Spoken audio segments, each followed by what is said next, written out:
Jacob, what's in the box? What's in the box? Oh, look at this guy. Welcome to Battery Energy Storage. Oh, thank you, Ben. Well, tell us what you got here. Yeah, so this is a large freestanding enclosure to house batteries. What we're seeing, obviously, in a show like this is you see a lot of large enclosures that are housing batteries, inverters, BMS stuff. So this is Nvent solution. We make these enclosures in the US. Oh. All custom made, depending on the module, how many modules you're using, what the size of the application is. These are all made in the US, which is, Love hearing that. obviously where are you making them? So this one was made just outside of Houston, Texas, Okay. Down by Galveston. We have a plant in just outside of Madison, and then another plant in Minnesota. Oh, you guys have been around for a little while. We have been around for a little while. a good yeah. footprint. Yeah. So one of the brands is Hoffman Okay. of the Nvent family, and Hoffman have been around for somewhere in the region of 80 to 90 years, making enclosures and cooling systems as well. And cooling systems. And cooling systems, yeah. So right here we have a door-mounted chiller. So that's for liquid cooling. On that side we have an AC unit, just for air cooling. So there's two different options. With the liquid cooling, we do the manifolds as well. So you can look at something here. These are stainless steel manifolds that are going to distribute the water around into the battery module, out of the battery module. So you're all set. Yep. Just put your battery in and. We also 100% pressure test these in our UL lab. So every single one of these is tested to make sure they're not going to leak and they're not going to create any safety problems. Very important. Very important, Very absolutely. important. We also have dual wall aluminum in here for the insulation. We can do just pad insulation that has to be mechanically fastened, but dual wall is going to be a better option. Okay. And the other thing we say when we're liquid cooling, the liquid cooling is going to control, and I say chilling, it can heat as well, so it's more temperature regulation. Okay. But that's going to basically offset the temperature and the change in the battery modules, but then anything else in here, you would like a AC as well to make sure the ambient temperature is not getting too high. Yeah, of course. Right. So you got internal to the component, external Yep. to the system and the rack. Yep. And then, as an enclosure goes, we can have seismic rated, we can change the size and the scale to meet the application. And then up top we have some bus bar entry, so you could bay these together to make larger systems if you wanted to keep the same design as well. Still modular. And Yeah. what sizes can you deliver them in? Yeah, so I mean anywhere up to kind of 20, 30 foot utility enclosures we can do. Okay. Yeah, the facility is very big. So this is, I think, 12 by 8. And yeah, we can do up to 20, 30 foot in length. And what sizes do you make the most of? Where would I see most of these? Yeah, so it's probably a little smaller than this in the C&I space is what we're seeing most at the moment. But the design process is kind of long, and the testing and things that have to be done with this. So we're building a lot of prototypes, and this is going to be a pretty common size for us, this size here. Okay, gotcha. A lot of C&I, but you'd go utility. Absolutely, yeah. And even heavy residential if you need heavy residential and something like a smaller enclosure that wants to sit outside. Are you seeing heavy residential? Yeah. This would be heavy. This would be super heavy, yeah. What we're seeing is a lot of the residential battery storage is, meant to look pretty, as it were. Right. But they still have to be protected. So you have to put that in your garage. You have to protect it maybe with a concrete bollard, depending on the state laws. So what we're seeing is a push towards putting those residential battery storage outside. And then when they go outside, they need to be 4X, 3R rated. So we're the application lends itself more to an industrial solution for housing, yeah. Okay, that's versatile. Yep. That is versatile. And these, we don't really have a standard offering for this. It's really based around what module you're using, what's the size, how many do you have, and then from knowing the flow rate of the module, we can kind of reverse engineer what chiller you need and the manifolds to get the water where it needs to be. Okay, so if a developer's coming for a C&I space, we can hit you up and you would help with the design and the sizing and the specs. Yep. Actually, we like to take the engineering of the fluid off you and make sure that we do all the computational fluid dynamics to make sure it's meeting the spec that it needs. Yeah, no, that's nice. They're adding that service so that developers can move a little bit faster. Absolutely. The other thing I'd like to note as well is on these chillers and AC units, we have service and warranty. So if something goes wrong with your AC unit in the field, we can have one of our service techs come with the parts rather than take it off and ship it back to somebody for repair.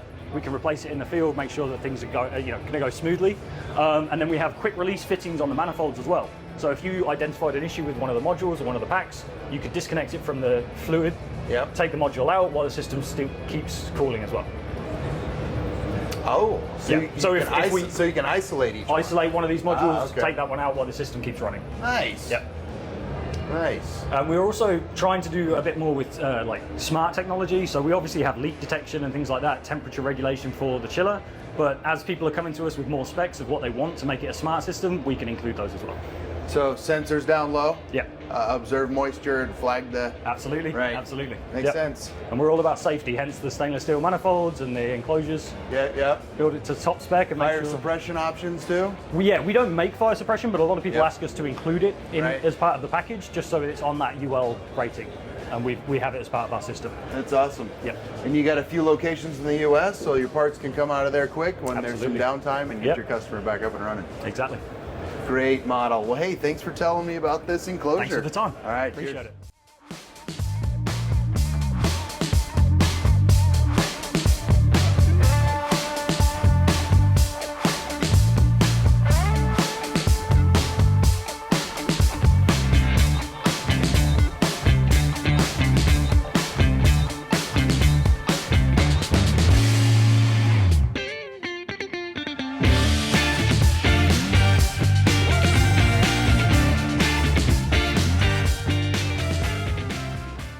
This is an awesome looking machine. What do we have here? Yeah, so this is Gravion by Bot Crew. It's our utility robot that's purpose built for utility scale solar construction. So it's an extremely rugged machine, full steel body, diesel powered, 4x4, diff locks, really built for nasty construction conditions. Solid. Yes, it is, and it's a really modular platform that's built for a lot of different workflows. So anything from DC cable pulling at these utility sites to autonomous mowing, to autonomous panel placement, autonomous torque tube placement, or things that we do with attachments on the machine, even autonomous pile driving. So we're able to automate a lot of those major processes on these utility scale sites, save the EPCs a whole lot of money through labor, but also make the time just go by a lot faster. So we're able to actually shave months of time off these construction schedules just for simple workflows like cable pulling or pile driving and things like that. So right here on TV. So this guy is controlling it remotely. Yeah. So typically for the cable so he pulling, has some touch if there's a drag or you got snow on the ground. Oh yeah. So they're built for the nasty conditions. But yeah, typically on a cable pulling application, that's typically something that's remotely controlled. So they have a controller that gets a live feed from this camera up here, and they have full control over the robot. So in this sort of situation, we're able to take a crew from 8 to 10 people down to 1 or 2, and then they're pulling cable over twice as fast. So for these large scale sites, 100 megawatts and up, we can actually save a lot of time and money for these EPCs, but also make the crew's life a lot easier. They're not pulling this cable manually, hurting their back or anything like that. So we can see the use. This thing this thing is hardy. It's heavy. Oh yeah. Why'd you go with diesel? So diesel, just like kind of the same reason, why are there no electric skid steers or electric excavators on these sites? There's no charging infrastructure to swap out the batteries. And also these things need to work, they need to work day in and day out. So electric, you need to be constantly swapping batteries. You'd probably need to tow a battery trailer the size of this machine to get the same amount of runtime that you get from a diesel version. So this is a 3-cylinder diesel. It has a 23-gallon tank. It will run for 48 hours consecutively. That's so important. 2 days straight. So just the power of it, the weights, the efficiency, diesel makes sense, and it's just like any other heavy equipment. They can fill it up with the same fuel and just keep it running, day after day. All right, I get the heavy duty, rugged installation, time, safety. You have a mower on that one. Oh yeah. Can they be programmed to work autonomously? Yes. Okay. Yes. How does that work? So for the autonomous application, a major one is mowing. So basically what we do, this sort of version right here is kind of our base level RC version, but essentially what we do is we have about 18 cameras all around the machine. So you can see right here is a camera array. We have some more cameras on the back, but then also we add LiDAR sensors up front and to the back of the machine. So you get a full 360 view. And then basically we get a digital twin of the site layout. Typically for these sites, they have like a CAD layout and GPS coordinates of everything. So essentially we get that kind of digital twin of the site, we set the paths for it, and then we let it mow. So the advantage is that, vegetation management is typically one of the most expensive upkeep items for these sites once they're fully commissioned. So these are able to run pretty much constantly, and you don't need a full crew of people. It'll just come back home when it needs more diesel. Yeah, exactly. So that's wild. So yeah, once it's done pulling cable on sites, we can outfit it with the sensors and the mowing deck, and they keep it on site to do mowing or something else. It'll help you build your site, it'll help you maintain your site. Exactly. So yeah, our methodology is really using these robots for a lot of different tasks. Instead of just selling one big robot that does one thing, it's having a lot of these robots that do a lot of other things. So you can have some robots that are pulling cable, you can have some robots that are doing pile driving, you can have some bots that are doing mowing. Hence the name of our company, Bot Crew. We're going to take a swarm robotics methodology to building utility scale sites. All right, I don't know, something about seeing robots building power plants. Yeah. Got me a little Terminator reminiscence going on, I the think. future is here for sure. I'm not sure. Yeah. All right, that's very cool. Thank you for telling me about this product. Yeah, absolutely. Thank Enjoy you guys. the show.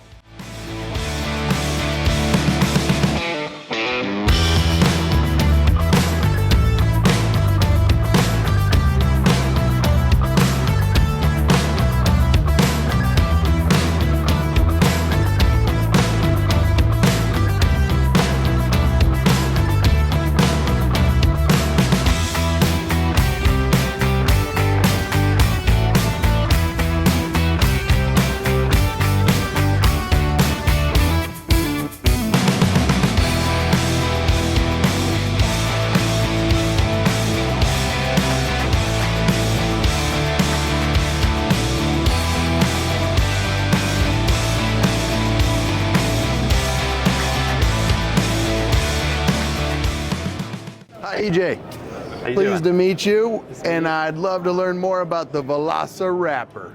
So, in a nutshell, it's a cable wrapper. It's a cable wrapper. It's the simplest way to say it, but it's With a great name. Yes, thank you. Right. We try, but basically, it's traditionally done. This process is done by zip ties, right? Yeah. By hand. Okay. So when you talk big projects, for example, I was on a wind project in Montana. Yeah. 1.5 million feet of trench. Yeah. Now, imagine the engineer comes in, he's like, hey, you got to zip tie this every 4 feet. So they get a crew of 7 people out here and they're zip tying, and that's hard on your back, you're leaning over, you're pinching your fingers, all these things, right? So this replaces that process. It's much, much faster, of course. It's much, much safer, of course. You can see all that, but it's also much cheaper. Okay. So the material itself is basically just an agricultural twine. Yep. It is a little bit more grippy. It's a lot longer than what they usually put in like a baler. Yeah. Okay. Because we've teamed up with somebody to do that, so you can wrap about 2 miles of cable before you have to replace it. 2 miles. That's good. Yeah. So here's the fun part. Okay. No motors, no electronics, no engines. It's completely mechanical. Oh, brilliant. Let me show you. We like that.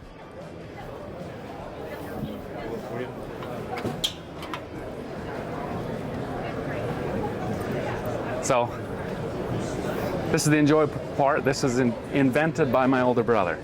So, all right. Yeah. So it's a patented pulley system. This is patented in the US, it's patented in Australia, it's patented in Europe and in China.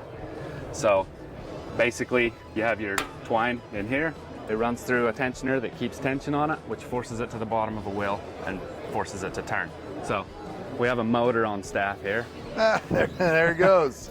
All you do is tie it off and drive. And we're spinning. Yep. And that continuously wrapping in line with the pull, so your wrap is consistent. Yep. So, and that's fun. That's a fun part about it. I'm glad you brought that up. Consistency. Yeah. Because no matter how fast or slow this machine goes, it's always consistent. This is one of the things. I know a few people have tried building machines like this that have big motors on them and everything, and they have to do all this timing and they try these things and that. Now you have to, as it speeds up and slows down, you have to adjust that consistency. This one, because it's completely mechanical, I can go super, super slow. I had a contractor tell me he went 12 miles an hour. I said, cool, don't. Right. But he did. Max speed? 4. 4. All right, 4 miles an hour. 12's too high. Yes. Yeah. But with a big real trailer, 4 miles an hour is fast. Sure, this thing Because- must have been cooking. Yeah. 4 miles an hour, this is going around 4 times a second. For a second. All right, that's too much. It spins. Well, 12 is too much, I think. Yeah, yes. So now technically this is 4 products. If I close it here. We have it packaged up into a nice package because it's good for rental companies, it's good for contractors. They can just package it all up, throw it onto a pickup truck, drive somewhere, right? You see some of that in the video. But you have the cable wrapper here, basically from here up. Okay. Is the cable wrapper. The trailer was built because people didn't have room on the back of their real trailer to mount the wrapper. So they Okay. just mounted on the back of the real trailer, run their cables through it. So we built the trailer. You can double tow that behind the real trailer. this big, huge arm is here. The big green part you see that goes clear from there to there. Sure. That has a skid steer quick attach or else fork plates. Yep. We can pick that. We can lift the cables up to 15 feet on an offset, so I can drive by the side of the trench with a forklift and lift the cables 15 feet over. Okay. So that's what that is. The piece on the front there is a Tracto adapter. That mounts to the top, which allows me to hang the machine from an excavator, just track by the trench. Oh my goodness. The You idea hit all is- the uses then. Yeah, the idea is that I want my machine to fit into your workflow, whatever that is. Right. And you don't know ahead of time the design of the power plant or whatever's being Correct. done, so you gave the versatility. What piece of equipment are you going to need in order to lay the cable? Correct. In order to wrap the cable. And a lot of crews, they have their different ways of doing things, right? Some people like to, you see on the video, they like to just leave the machine stationary and they drag the cables through it. Right. Some people, they've got a big reel trailer, they're Right, driving it this around. one's stationary and we're pulling. Correct. Yep, and you see the Fairlead arm there. Right. So Oh, I gotcha. we've used that Fairlead arm to pick up, so they dug the trench and they had a big pile of dirt in between where we were putting the cables and where the trench was, so you can pick it way up high with the forklift to get it over top Reposition that it. trench. Right. That's very heavy cable. It's not easy to move around. No. So, and that's in a nutshell. That's what the we do. Velociwrapper. Yeah.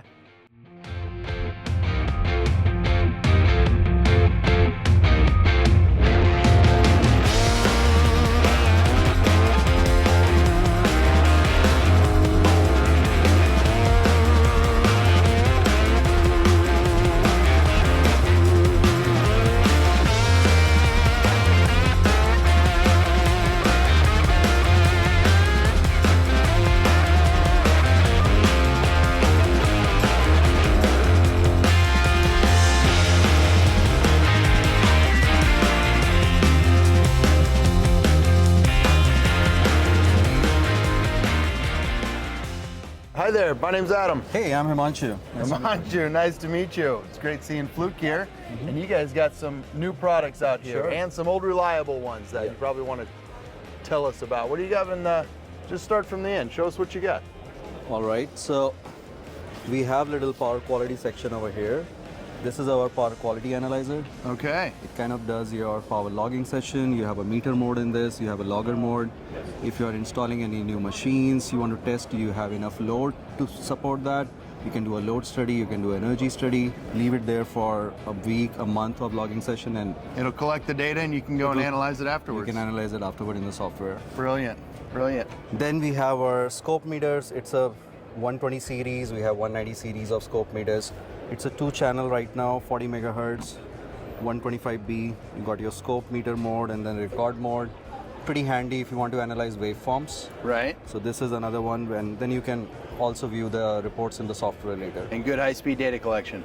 Good high-speed data collection on this. 40 megahertz sampling frequency there. Fantastic. If you want to go higher, we have 100 megahertz, you have 500 megahertz. You guys so that's got it. there. All right. You can have multiple channels as well. These are 2 channels, but you can go higher than that. Okay. You can go for up to 4 channels. 4 channels. And these are all isolated input channels. This is our new 283FC, which is kind of a solar 1500 volt 1500. meter. Okay. And then it has logging capabilities. The other thing is the Fluke Connect option on it. And one thing which you can do on this, it has a wireless clamp.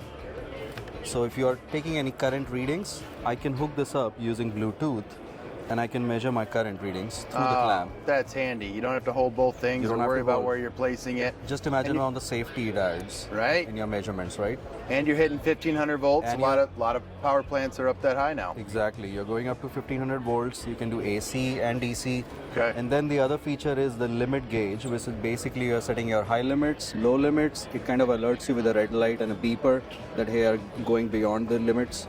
And this is also logging it when you're doing that. So you can log it in your phone app using Fluke Connect. That's another advantage of using the meter like this. But that's our newest NPI.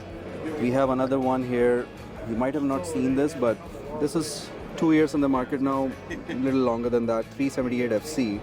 It can runs up to 1000 volt. It does both current and voltage measurements at the same time using your jaw. Yeah. So you're taking your current and voltage measurements. Now you can imagine how much time it is saving you, right? You They can didn't go have on that when I was a technician. You had to have 2 different tools for that. Exactly. With the Joy, Not available. you were able to take current before, but now you can take voltage as well. Right. And it saves you a lot of time. So you are doing sure. your measurement on the leg 1, leg 2, leg 3, and it takes those readings. In your app, it will also give you the phase rotation, and it has a logging function. So it connects with the Fluke Connect app, just like this meter here. So everything you have FC written on it typically connects with our Fluke Connect app. That's our Bluetooth technology. Fantastic. And, oh, you it's can- Bluetooth to the app, and then the data collection goes there. That's the Fluke Download Connect it. app. Okay. You can easily share reports. God, that's neat. Similarly, if you work in the 1500 volt Yep. side, then you got this 393 FC, which is typically a clamp meter rated up to 1500 volt. You can make your DC measurements and AC measurements on using this. I love. They're all 1500. This is 1500. Less this is tools in the kit 1500. for the technicians. Exactly. And when Yeah. you're working with those high voltages, you want to make sure you have the right tool in your bag, right? 100%. So if this is rated, tested till Cat 3. You have all the compliance rating, UL rating at the back. No, if you don't have the right tool, then you got to stop work and Exactly. can't go forward. Electrical hazards are invisible, but they can be fatal. if Yes, they happen. can. Yes, they can. And then this is our multifunction tester. So if a solar installer or solar technician, they want to do a multifunction test on strings, they want to do a IV curve tracing just to trace how the module is performing as per the install. And after the installation, is my peak performance the same as per the manufacturing limits are telling me? So you can input your module information there, and then you can trace your IV curve. You can also do your insulation test. You can check your polarity. It has a visual check on it as well, which is a checklist. Okay. And I just go in and I support whether everything is looking fine as per IEC compliance or not. And then it puts them all together in a report.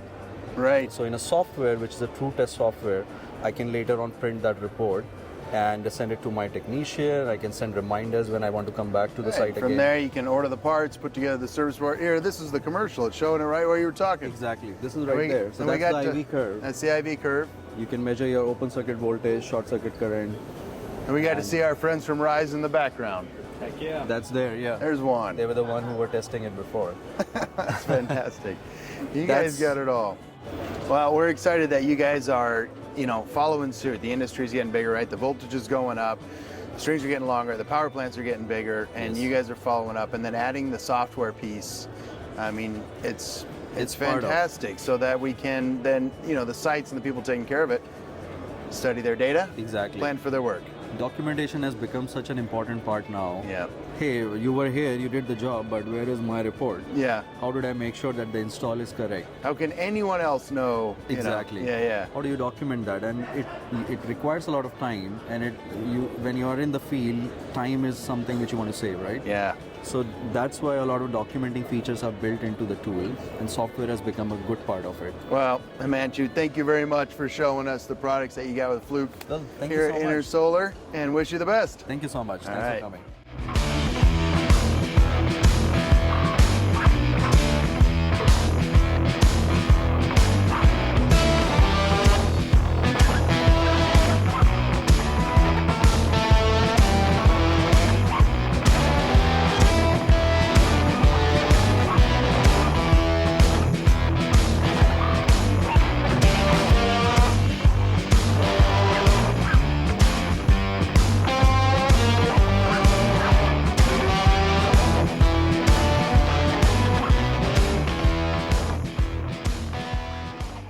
Meet you, and then Leo as a robot.